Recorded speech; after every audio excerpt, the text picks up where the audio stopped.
السلام علیکم دوستو۔ سینکڑوں سال پہلے ایک ملک پر ظالم بت پرست بادشاہ حکومت کرتا تھا۔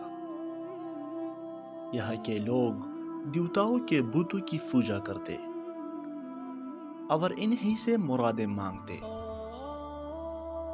وہاں کے بادشاہ نے ایک قانون بنا دیا کہ جو کوئی بتوں کی پوجا نہ کرے اسے قتل کر دیا جائے۔ وہاں کے کچھ نوجوان اللہ تعالیٰ پر ایمان رکھتے تھے، لا الہ الا اللہ کہتے اور ایمان کی مضبوطی کے لیے اللہ تعالیٰ سے دعائیں مانگتے۔ اللہ تعالیٰ نے ان کی دعائیں سن لیے اور ان کے دلوں کو حوصلہ دے کر مضبوط کر دیا۔ جب بادشاہ کو اس اعلان کی خبر ملی تو اس نے ان نوجوانوں کو بلا کر دھمکی دی کہ بت پرست بن جاؤ ورنہ تم سب کو قتل کر دوں گا۔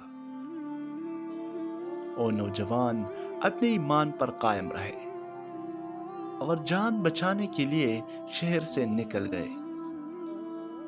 ان کا کتا بھی ان کے ساتھ چل پڑا۔ وہ نوجوان ایک غار میں جا کر چھپ گئے اور اللہ تعالیٰ نے ان کی دعائیں قبول کر لیے۔ جب وہ سونے کے لیے لیٹے تو اللہ تعالیٰ کے ایک معجزہ شروع ہوا۔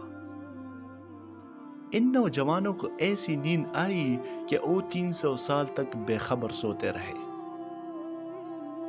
اس نیند کے دوران اللہ تعالیٰ نے ہر خطرے سے ان کی حفاظت فرمائی۔ جب وہ جاگے تو انہیں ایسا لگا جیسے وہ تھوڑی دیر ہی سوئے ہیں۔ انہیں بھوک لگی رہی تھی۔ ایک نوجوان کھانا خریدنے کے لیے چھپتے چھپاتے شہر آیا۔ اسے شہر کا ماحول بہت عجیب سا لگا۔ ساری عمارتیں اور بازار بدل چکے تھے۔ سب لوگ اجنبی تھے۔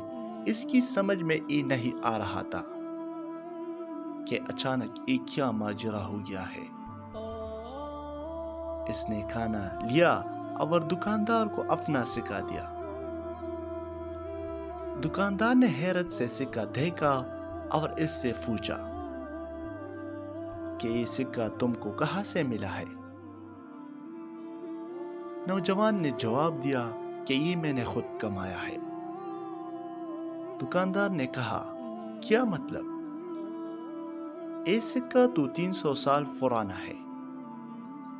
اسی طرح نوجوان کو پتہ چلا کہ وہ سب ساتھی تقریباً 300 سال تک سوتے رہے۔ اس نے ایک بات دکاندار کو بتائی۔ تھوڑی دیر میں ایک خبر سارے شہر میں پھیل گئی اور بادشاہ کو بھی ایک خبر مل گئی۔ اس وقت وہاں جو بادشاہ تھا وہ اللہ تعالیٰ پر ایمان لا چکا تھا۔ وہ بادشاہ سب نوجوانوں سے جا کر ملا اور ان کی بہت عزت کی۔ نوجوانوں نے اللہ تعالیٰ کا شکر ادا کیا۔